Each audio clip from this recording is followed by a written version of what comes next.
How to practice at home. Hello, my friend. Good to see you. How are you? Great. So listen, today I am going to give you lots of ideas about how to practice speaking English when you are alone, at home. So listen, today we're going to be looking at how to practice speaking English when you are alone at home. It's not so easy for many people, right? Because maybe you don't have any native English speakers in your city. Maybe there are no tourists that you can go and harass. Maybe there are no groups where you can go and chat and do English, speak English. And maybe you're not ready to go on Skype and try and find some random English person to chat with, somebody you don't know. I mean, that can be quite hard, especially if you're a little bit shy like me. So what I want to do today is share with you lots of ideas about how you can practice speaking when you're on your own at home alone. Right. Good. Now, if you do know me, you may be thinking, what's that strange orange block over there? That wasn't there before. True, and this is my meditating mat. Sometimes where I sit and meditate sometimes. I don't sit on the wall. I'm just tidying at the moment, so I couldn't find a place to put it, so right now it's over there. Okay. The truth about speaking is that yes, you can watch videos, you can watch films, you can listen to podcasts, all of that is great. But at some point, you need to start speaking, and you can speak on your own, but also later, you'll need to start interacting and practicing speaking with people. But that's not always easy to do. And so right now today, I'm going to focus on some really practical, simple activities you can do when you're on your own at home to start practicing speaking. So the first technique is called speak into the mirror. And this is really useful, but it's really, really simple, right? It's easy because you can do this first thing in the morning when you're brushing your teeth. Or, well, you can't speak and brush your teeth, but just before you brush your teeth. And in the evening, before going to bed, when you wash your face. What do you mean? You don't wash your face in the evening? Why not? My mother always told me, make sure you wash your face, clean behind your ears, wash your neck, scrub your neck.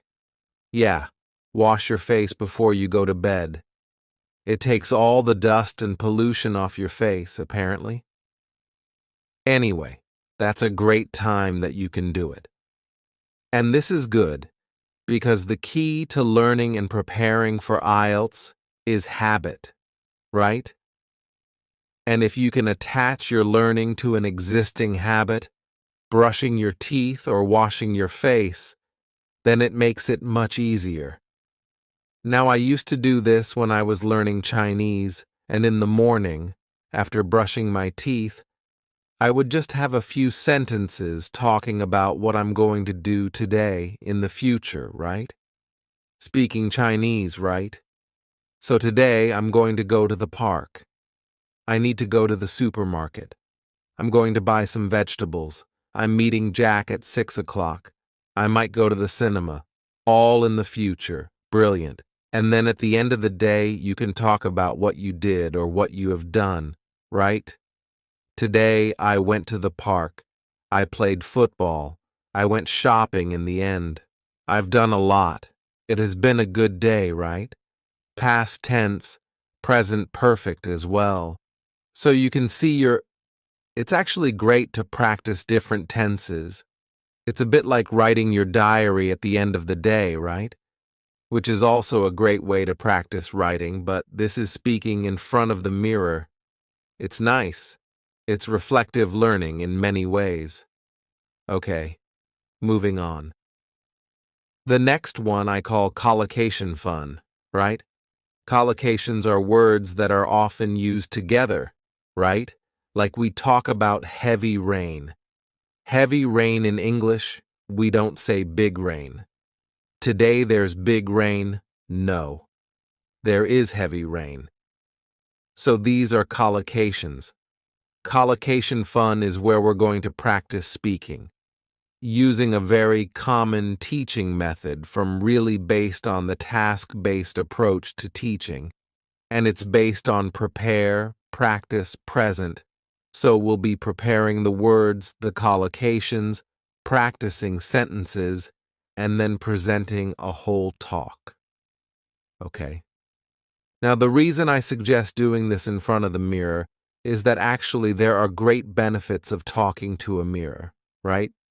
First of all, mirrors don't answer back like young children or wives.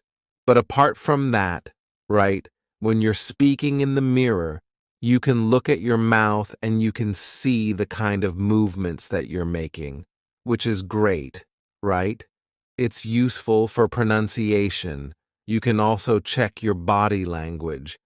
You may be surprised to see that you speak like that without ever moving your arms, or that you suddenly realize that I'm doing this all the time. That's fine, but it's being aware of your body language can be quite good. And also you feel like you're talking to someone, right? Many people I know, and this happened to me, right? I practiced for a long time with a book, and when I went to speak to somebody in the foreign language, it was like a shock seeing this face in front of me. Oh my God.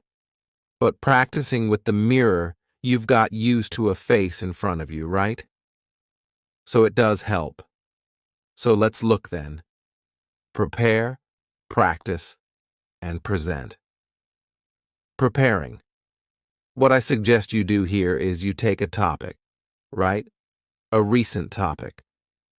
We were studying in the live lessons was science, right? And then get some collocations. You can use your course book. If you want, you can get onto the internet.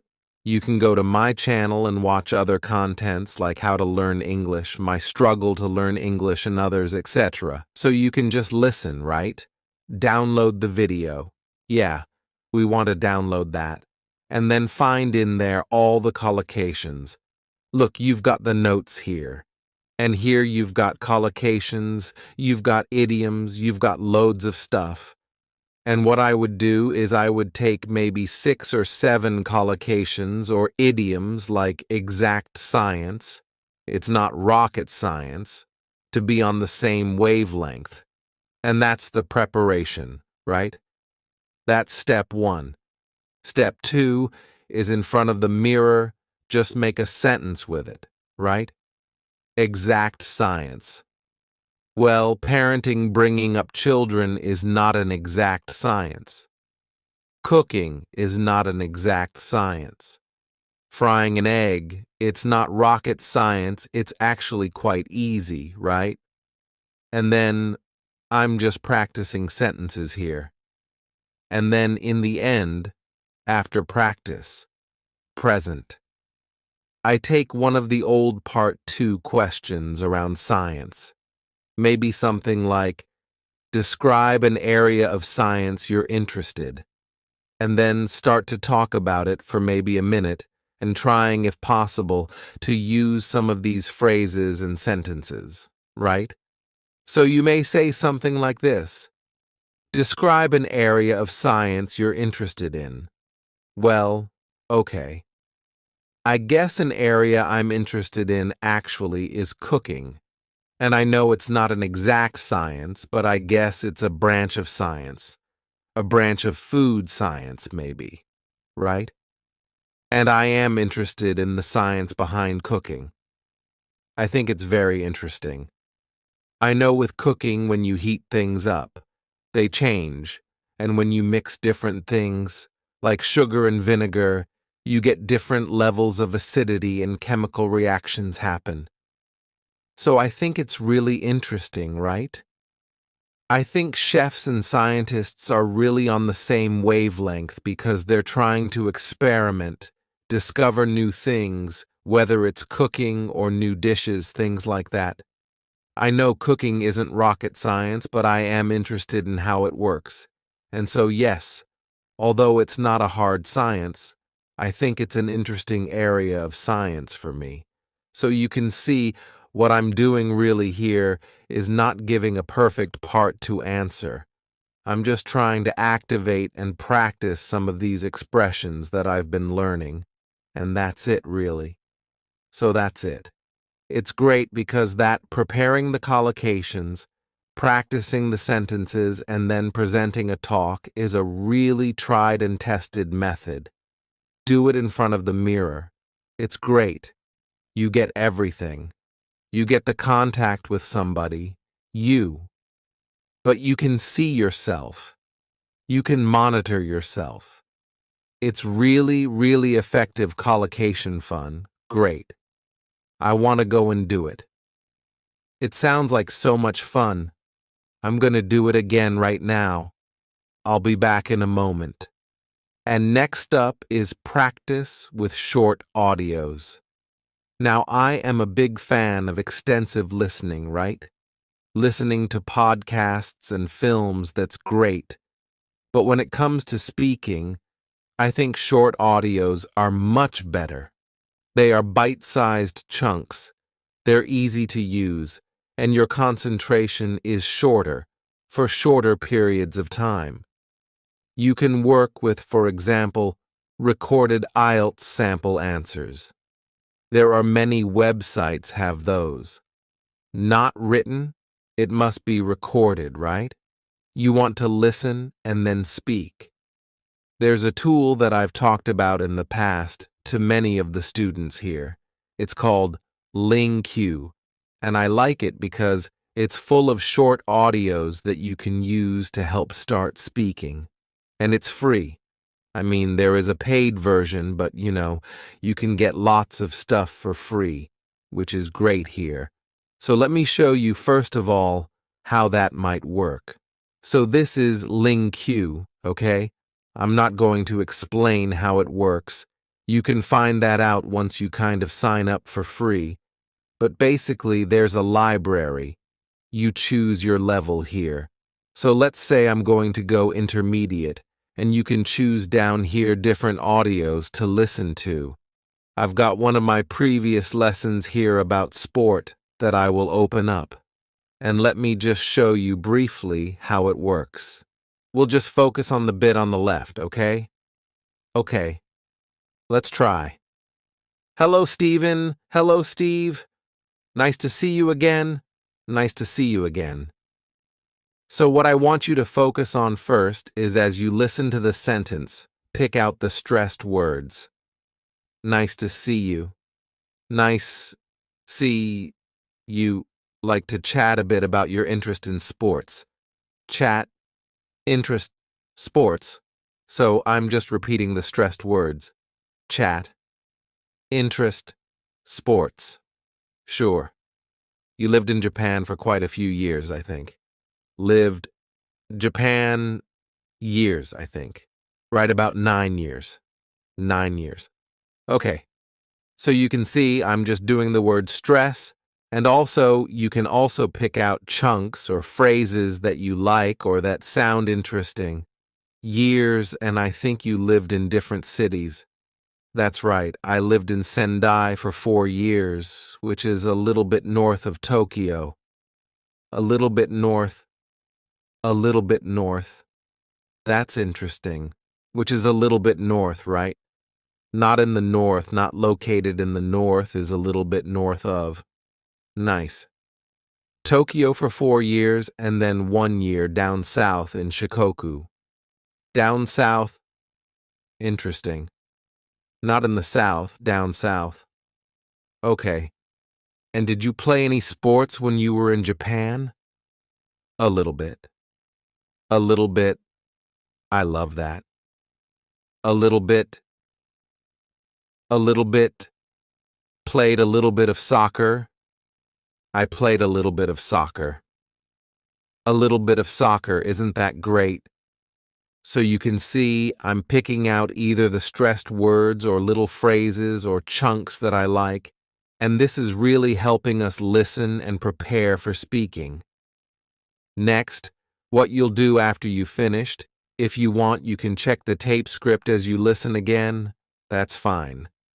But at the end, what I would like you to try and do is try to repeat the audio or the lesson, giving a summary. So repeating it with your words, not reading, not listening. In fact, you can just close that and focus on your own words, right? Oops. And then after you've done that, and you've done a bit of practice, you could then try to retell the lesson or the story and record yourself. If you're not sure, you can use there's mobile apps to record your voice.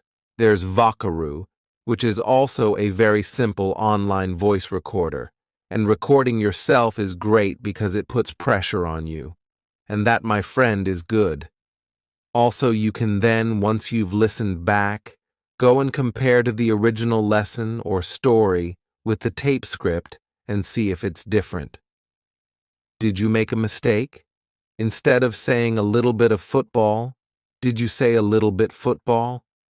Or did you use different collocations, right? Instead of individualized sports, did you say personal sports? Something different. That noticing, again, puts pressure on you, which is great. And it also helps you notice.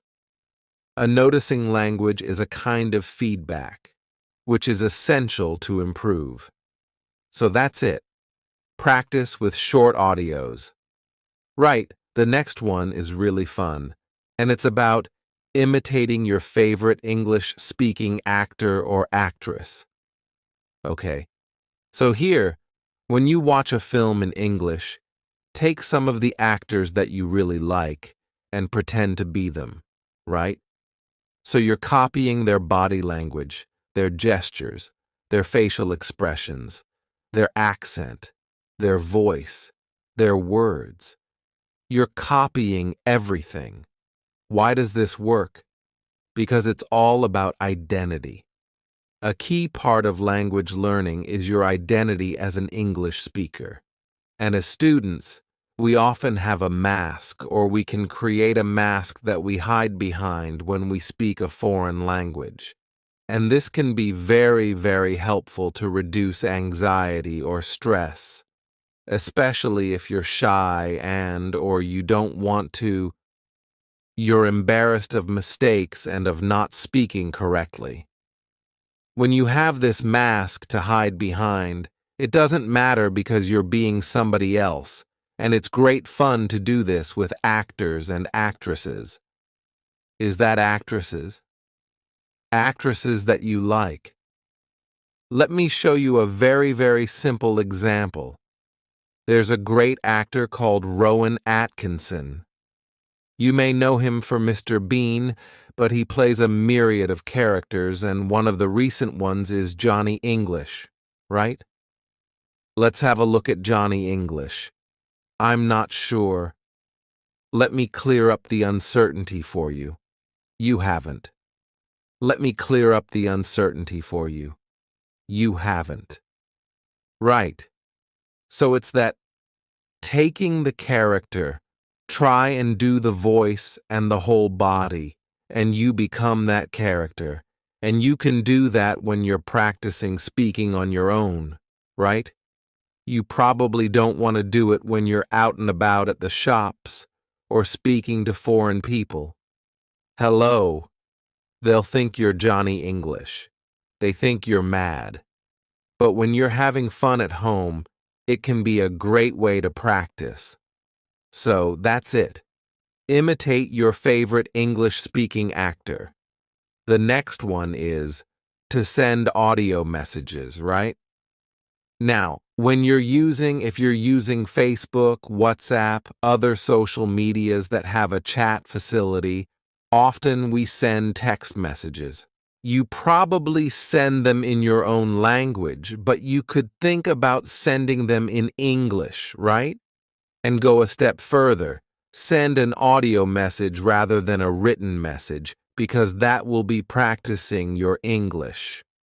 Okay. You can do this if you have some friends who maybe speak English or family members. You can have a bit of fun with them practicing sending messages to each other in English or any other language, right? I mean, we do this sometimes. It can be quite fun to do. And the great thing about sending audio messages is it's not like a live phone conversation where the pressure is there. You have time to prepare to think about what you're going to say to record it, and if you don't like it, delete it. Record it again. But it doesn't have to be perfect, right? It's just about practice. Not perfection, practice. So sending audio messages is a great way to do it. Next up, imitate the English foreigner. Now, I'm sure most people can imagine or know how English people speak your language, right? If you've got tourists or you've met people from other countries who speak your language, how do the English people speak your language, right? Take that sound, that accent, and start to use it. So, for example, let's imagine I'm Spanish, right? And I'm thinking, so how do English people speak Spanish, right? They don't speak perfectly. They speak with an English accent, right? So the Spanish person would try and speak Spanish with the English accent, right? And then switch to English, but keep that accent. Hello? How are you? I'm fine, thank you. Can you hear that? That the same pronunciation and accent is easy to switch, and suddenly my English sounds English. It sounds great. Right, that's it. I'm doing an example with Spanish, but you could do it with any other language, right? Think how English people speak your language. Speak your language with that accent, and then switch to English, keeping that British accent, or English accent, or American accent. It really can be quite useful and fun to boot. Great. Now the next idea is shadowing. Of course, a shadow, right? If the sun is shining down on the floor behind you, you have a shape the same as you, right? Dark. That's your shadow. The sun leaves a shadow. You leave a shadow.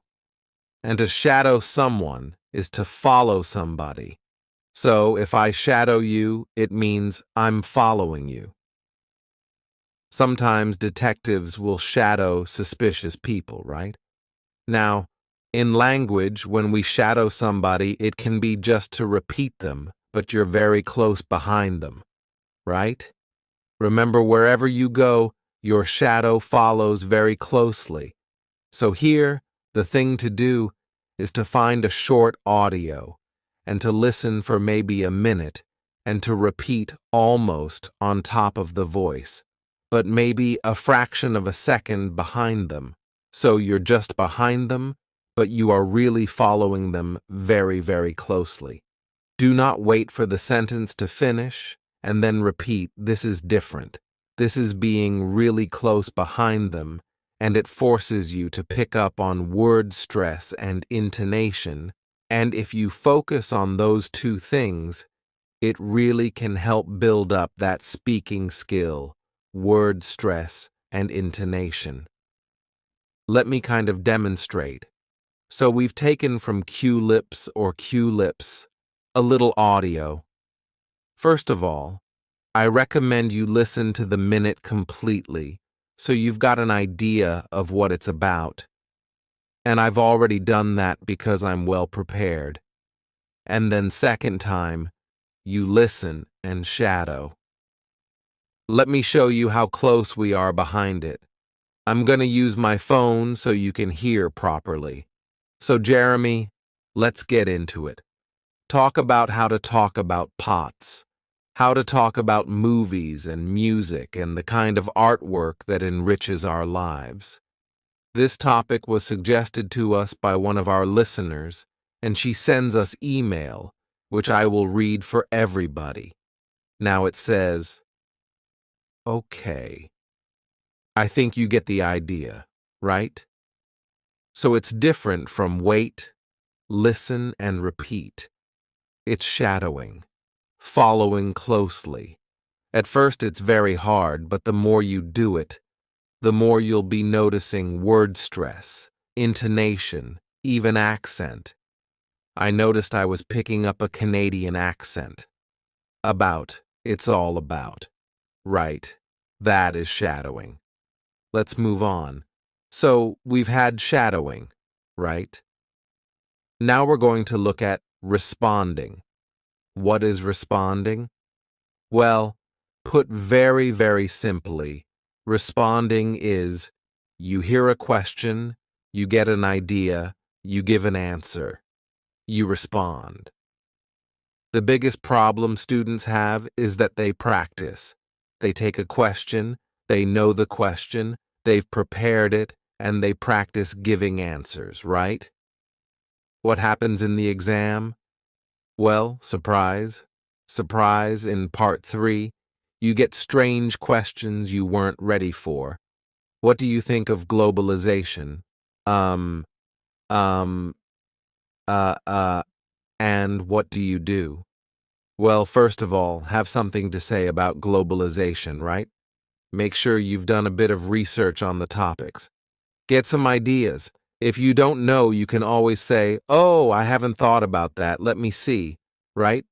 Use a time filler to gain time. Let me see. Right? Use a time filler to gain time. But the most important thing is that in your practice, as well as looking at these topics, right, you need to practice responding. Because in part 3 in the exam, the biggest problem students tell me is they don't have an idea. I didn't know what to say. I wasn't expecting that. I just couldn't get my ideas out and speak.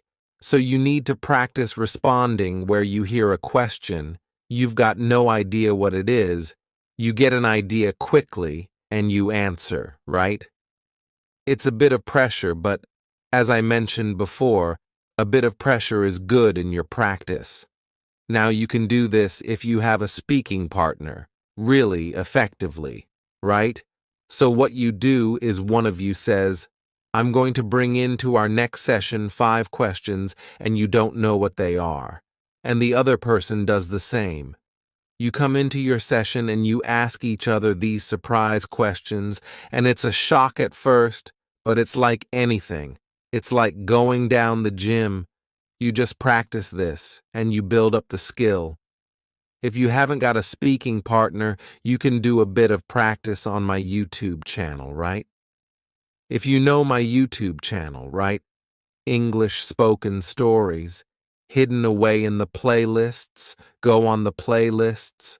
There's lots here that you've probably never seen, and at the very bottom, you'll see 2 episodes which very useful for you, right? And then the next question. Let me just play it for you, and you'll see. Let's press shuffle, and it plays automatically. Do you like your hometown? Oh, that's a good question. Do I like my hometown? Yeah. I think my hometown, Manchester, which is up in the north of England, is a very attractive place. There's lots of restaurants and shops. It does attract quite a few tourists as well, and they often come in to see the industrial landscape or the football pitches. We have a famous football team called Manchester United, and Manchester, do tourists like to visit your hometown? Yeah, there are quite a lot of tourists who come to visit my hometown. So you see what's happening, right? It's just automatically asking me the next question, and I practice responding.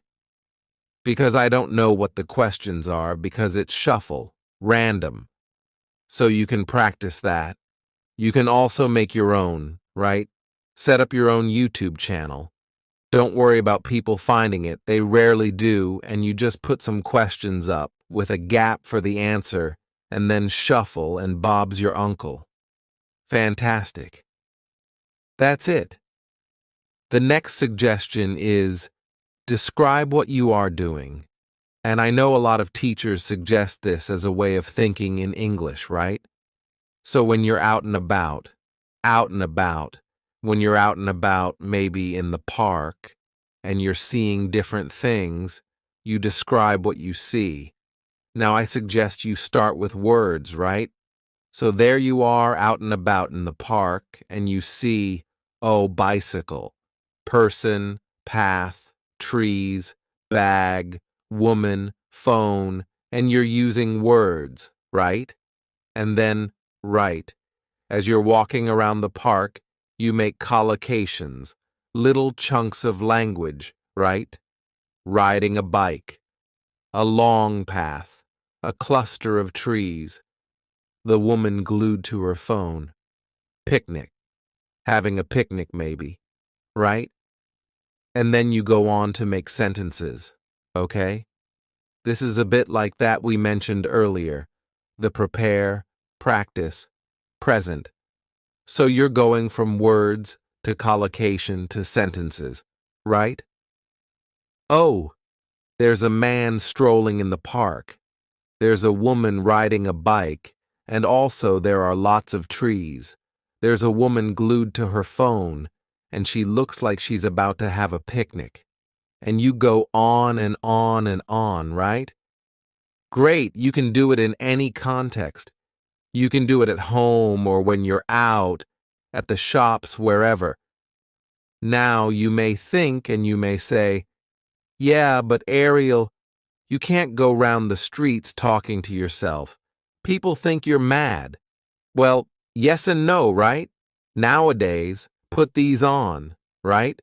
Nowadays, people walk around and they're on the phone and like, hello. Yeah, John. Yeah. I'm in the park, actually. Yeah, it's lovely. There's a man strolling over there. There's a woman riding a bicycle. Yeah, I'm good. How are you? Right? That's perfectly normal to be talking to yourself in the streets, right? And if you're not comfortable with that, you can pretend that you're Johnny English, right? Pretend you're a spy. Hello? Yes? There's a man walking along a path. There's a woman riding a bicycle, and I think there's a woman glued to her phone, and she's about to have a picnic. Call in the police.